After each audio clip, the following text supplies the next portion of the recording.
Day 5 at Wimbledon, and today, not so many shocks. There was a few, and I'm still crying about Madison Keys going out. Raducanu turned up, but lost to Sabalenka. We had Osaka losing, and many other matches as well. We're going to speak about it all on Day 5's episode.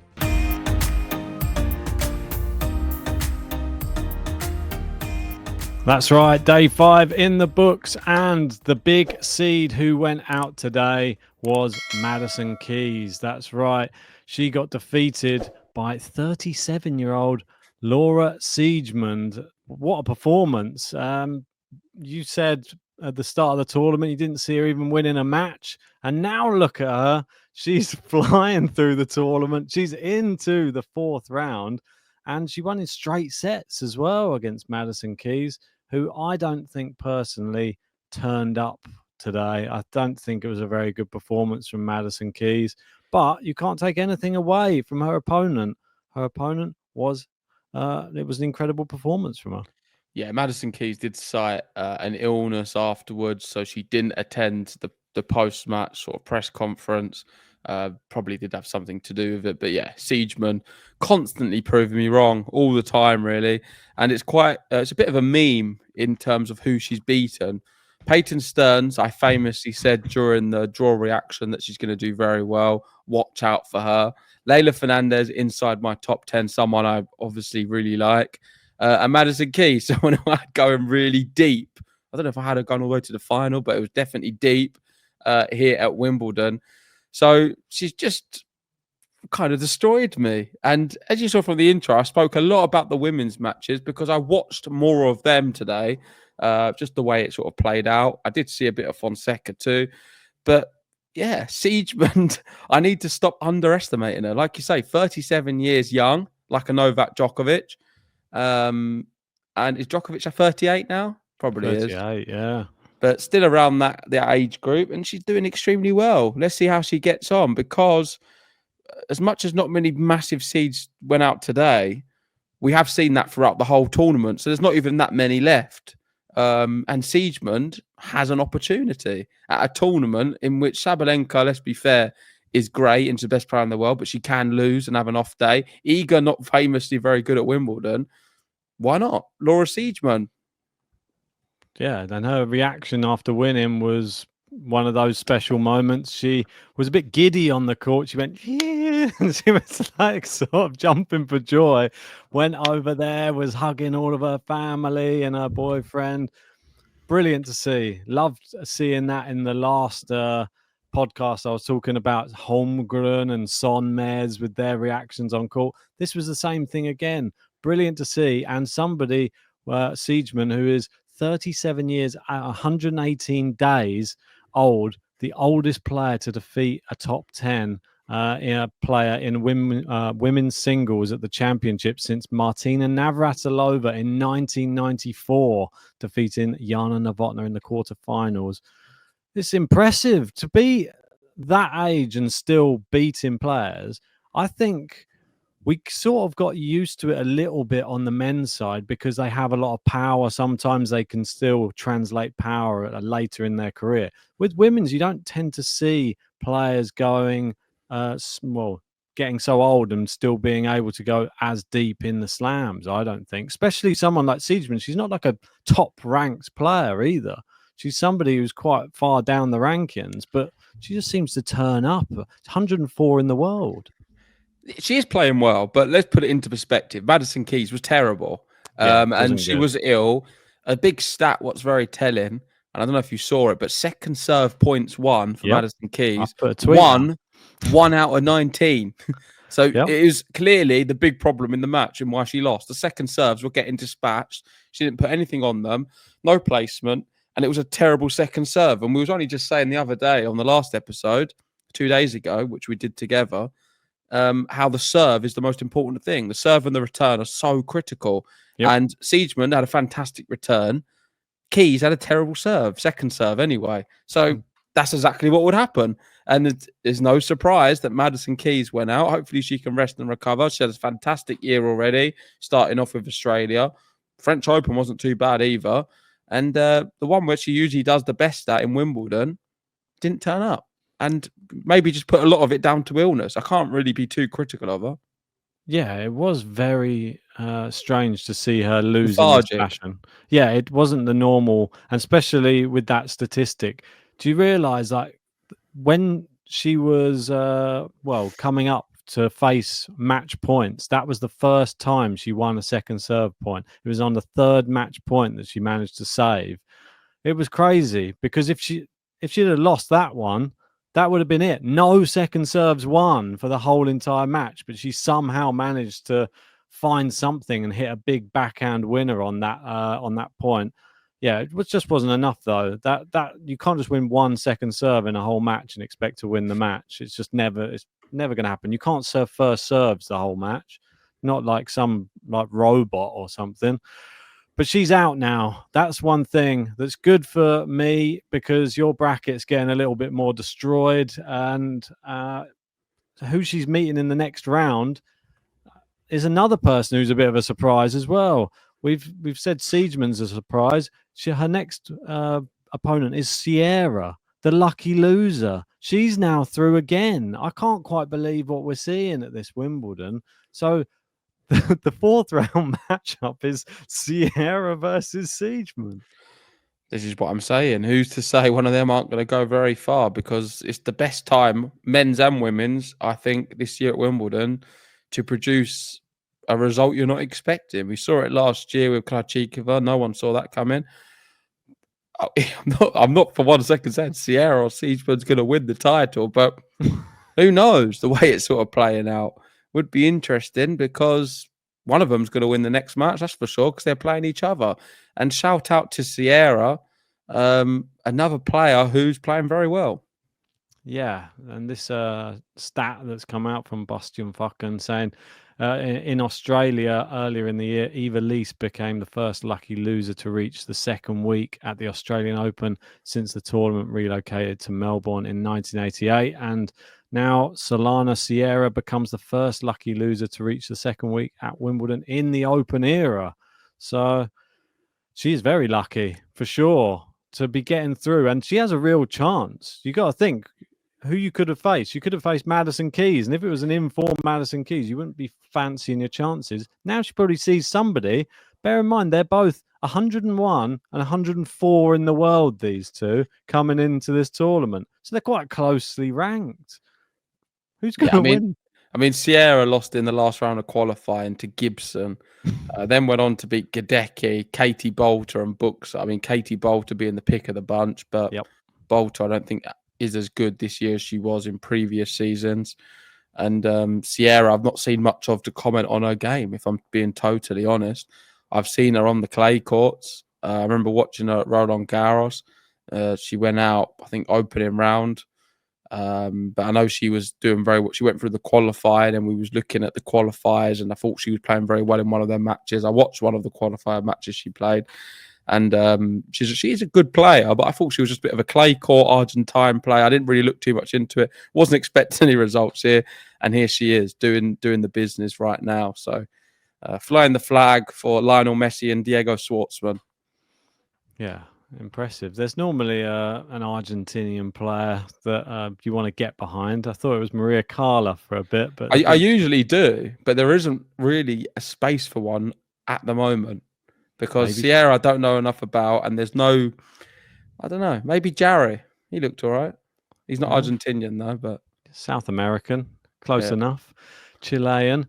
We'll stick with the women as well, and I want to speak about, obviously we're talking about crazy results. And this one, I thought it was a little bit of a crazy fashion of the result, which is Elise Mertens knocking out Svitolina. First set. This is no disrespect. Svitolina was awful in the first set. She barely could hit a ball in the court. I don't know what happened to her. I was like, is this the same Svitolina that we've been watching over the last few weeks? It was nearly embarrassing. 6-1. It was so comfortable. I've never seen Elise Mertens. She looked like a world beater. Looked like I just thought she's going to walk this. And then finally Svitolina turned up in the second set. But still, like Elise Mertens, I feel when she's ahead, she plays worse normally. So to beat her in straight sets, for me, I never saw that coming. I just think the grass is bringing up some ridiculously random results.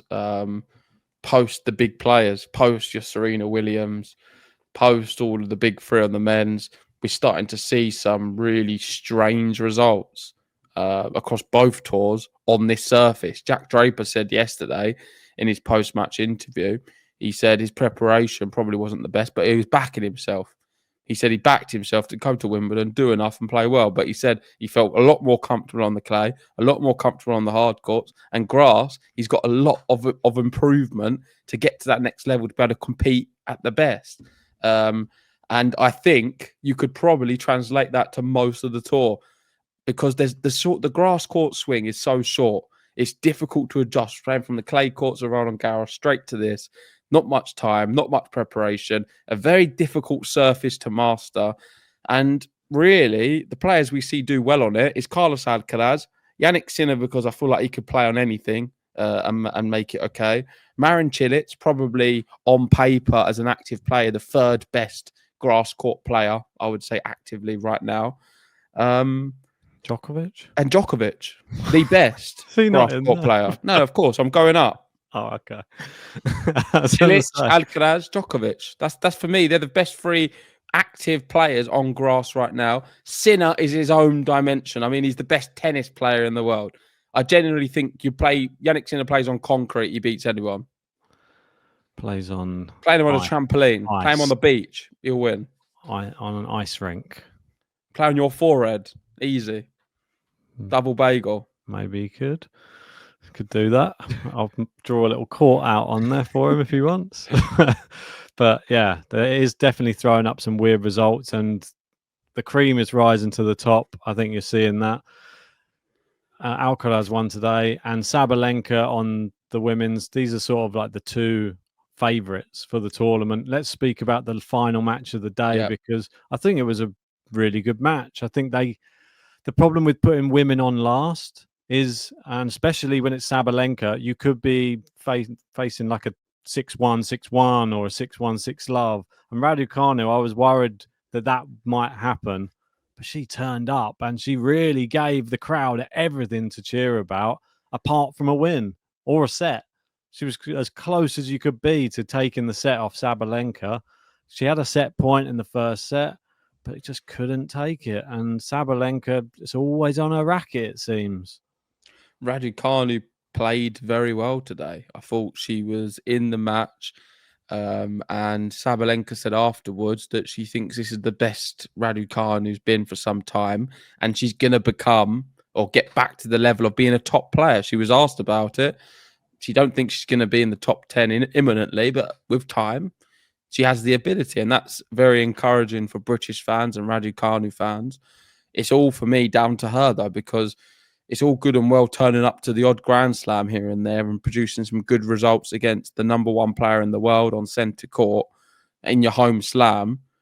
Does she fancy doing it in a 250 or a 500 somewhere else in the world? Does she fancy going down to play some 250? Does she fancy playing some challengers? I mean, where's her game at? She can't just pick the best events where all the sponsors are and all the money is, and I'm going to swan to this one and do that and this, and these are the matches I'm going to put everything into. Because to be the best version of yourself as a tennis player, you need to be consistent. You need to play in all the different conditions, all the different climates, all the different events, and be there fighting for every ball. Whether that means you have to pay qualifying, whether that means you have to maybe drop down an event. Just have to do that to be the best. That's how you get to the top levels. She's not got the privilege of being a top seed at the moment until she puts the work in to get to that stage. So how much does she want it? Because ability-wise, I don't question her that much. I think she is a very talented tennis player who's got a very good instinct on the return of serve. Very quick with it. And her ground strokes are great when she's from the baseline. She can be a very dangerous player. She doesn't have to step in. I don't like her so much at the net, but from the baseline, she's dangerous. The ability is there. We've seen her win a Grand Slam. It's just all for me down to her motivation and her head. What does she want to put in the hard graft and the hard yards to be a top level professional and athlete? If so, she'll be in the top 10. And today's performance would suggest that her level is right up there. Just few adjustments required just to be able to win a set, really. I just felt that Sabalenka always had another level and was able to just find her way back into the set to get the win. That was the problem. But Sabalenka's in her own head all the time. And when she straightens out her own head, she's able to win matches and fairly comfortably sometimes. This one, she had all the crowd against her. And every time she missed a shot, it like erupted inside there. The roof was closed, so probably even louder than normal. But yeah, as soon as she started introducing that drop shot, Raducanu did not like it one bit. And you saw she slipped over a few times on the court. But as soon as she fell over that really bad time, I think she was tentative coming to the net as well after that. And Sabalenka lobbed her. But still credit to Raducanu. She didn't give up after she fell over. She went back. She'd get an ice pack, put it under her leg, sat on it, and then came back out and still was up a break in the second set as well. So I think there's signs there that there's a great player waiting to come out, but we just want to see it all year round. That's all we want. Yeah, and all in all, great day for British tennis. Norrie did the business. He won in straight sets. Sonny Cartel also did the business and was very, very good. I did say that I do like Sonny Cartel. I remember a few weeks ago I said that she is the best British player we've got and the one to watch. I would probably double down on that. I think Raducanu has a higher seeding and we've seen a higher level from her, but maybe not higher seeding. Sorry. I mean, we've seen more from Raducanu in the past. Cartel, I think, has the ability to push that even further. And I think she's more consistent and willing to put in them hard yards. So I like her a lot and I want to see her progress and do well. Like her style as well. It's definitely. Yeah, no, she's cool. And Norrie, I didn't see the match. Bellucci on paper is a winnable one at home. We know he's good at Wimbledon. He's got a good history here. I just want to talk about the post-match interview or the press conference. Oh, weird. How weird can you get? I don't know who asked this question. Let us know in the comments section if you do know. I'm glad it's not Game to Love because I'd cancel the channel immediately if it was one of us. Yeah, it was but some weirdo was asking, apart from everyone here loving tennis, can some of the gossip has been about Emma Raducanu dating? Can I ask if you're dating her? Can we get to the bottom of this, please? And Cam was like, sorry. I'm trying to find out who's dated Emma Raducanu. What a weirdo. It seems to be going around all of the men's singles. What? I mean, Emma's not going to be very pleased about this. And then I was wondering if you're dating her, please. And Cam was like, I'm not. No, you can ask her, though. What? It's just bizarre. Who would say that? I thought it was a joke when I first saw the quote. I had to check the source. What? It wasn't a centile. Yeah, but it's a real thing. What happened today? Yeah, I don't get why you would even. And it's not even asking Emma Raducanu. Why are you asking Cam Norrie? Ask him about his match. Ask him about how he feels playing so well today. Because he was actually, I did watch a lot of this match, and he played some fantastic shots and. Like some of the points you thought he was out of the point, and Cam Norrie on the run, hitting like big winners down the line. He gave the British crowd a lot to cheer about today. And that dangerous floating unseeded player, he's still dangerous and winning in straight sets. That's a statement from Cam Norrie as well. Bellucci was actually playing pretty well. Very, very good player, very hard hitting, very good at serving. Cam Norrie is just a different level when you come to the grass courts, though. He's been to the semi-finals before, and now he faces, well, I'm glad it's a good little segue, the destroyer of João Fonseca. Oh, so sad. My dark horse goes out of the tournament, but couldn't go out to a nicer guy, I think. Nicholas Jarry. He won in 4 sets, but it was a real tough 4 sets because it looked like Fonseca was going to do the comeback. You could feel the crowd. They were like willing it on, but Jarry extinguished that. He was down love 40 at 5-4 down. I think it was 5-4 in the 4th set, and then served 3 bombs. I was like, I just can't make it up, can you? He just saved himself in the match and then just went on, took the tie break. Fonseca, he'll be back. Still look good though, Fonseca. Very exciting. Yeah, I'm surprised by Jarry's level. He's not been at it the last year, but seems to be putting it together for this Wimbledon. I like him on the grass. Of course, the serve's very effective. He's a powerful player, and both of them are, and it just produced a really good matchup. One I would love to see on the clay as well. I think it could be also a very good one on the clay. But Jarry is victorious, and he is a dangerous player in this Wimbledon draw right now. He's back. Whoever's got him in the next few rounds need to be careful. Cam Norrie. Yep. Well, Not going to be easy, that. I don't even know who's favourite. Well, let's have a quick look to find out who's favourite. Cam Norrie would be favourite with the bookies, but I don't know who my favourite would be. Do you think? I think they'll have Cam Norrie at 1.5. Dead even. Oh, really? 1.91s across the board. So maybe they're a bit like us then. They don't know.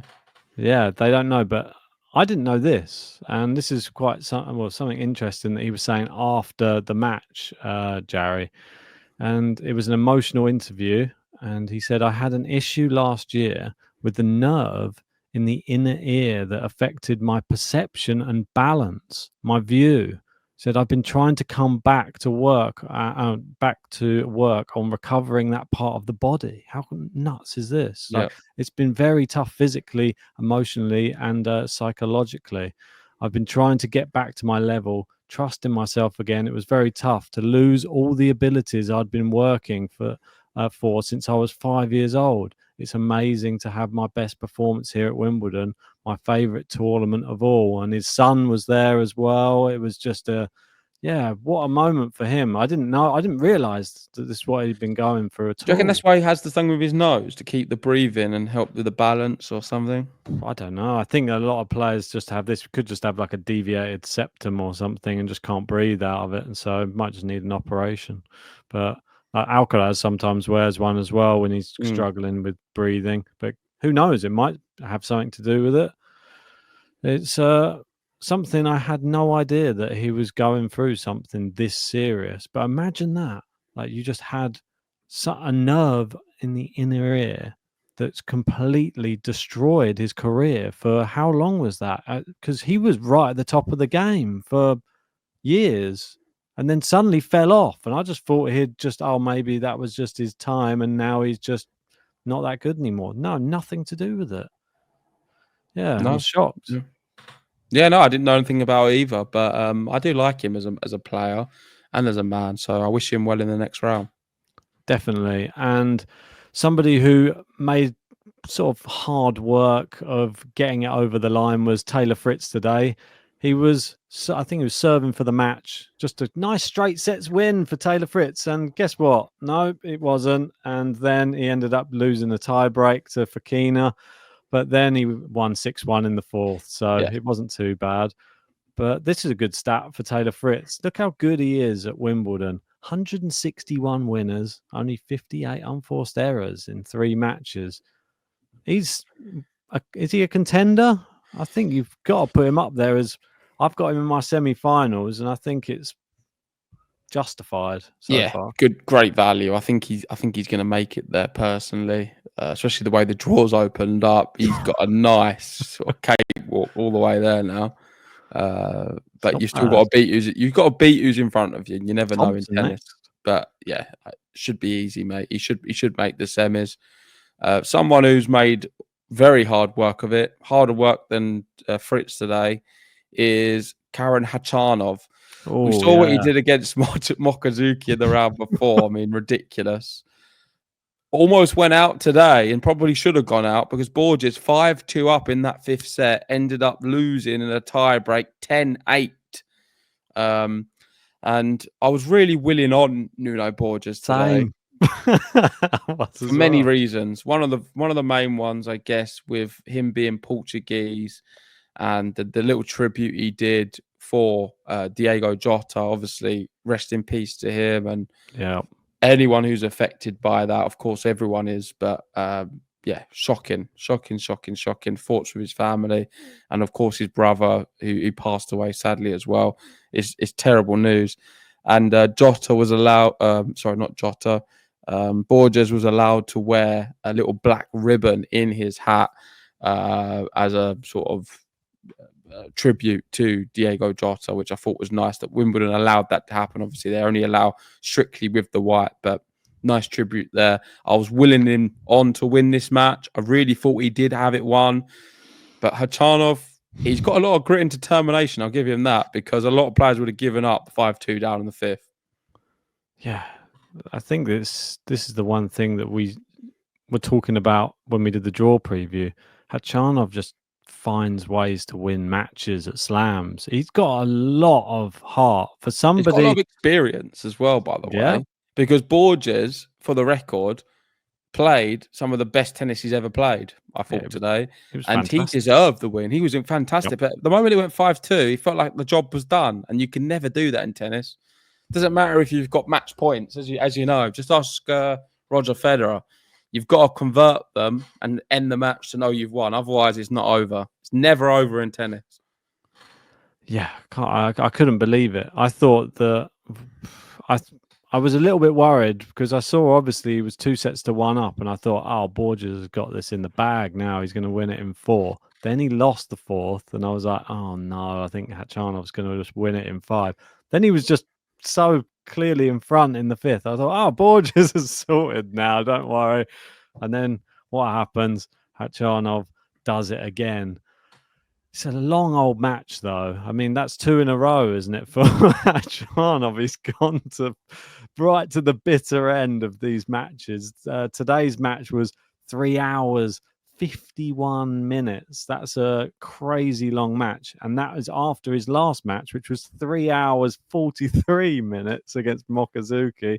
Is he going to have any gas left in the tank for his next match? That's the question, because surely you can't keep playing 5-set matches. How fit is the guy? Well, who's he got next? Next up for Karen Khachanov is Majlazak, who took out Rinderknecht in straight sets as well. It should be noted. Impressive, to be honest, from Camille. Weird results, isn't it, this Wimbledon? Very, very I strange. can't quite understand it. Somebody who we expected to win and did win, but did drop a set on the way, is Carlos Grascaraz, as they've said here. 21 match winning streak since Barcelona, 45 wins, 5 losses, 90% win rate in 2025. I think that's supposed to say, not 2015.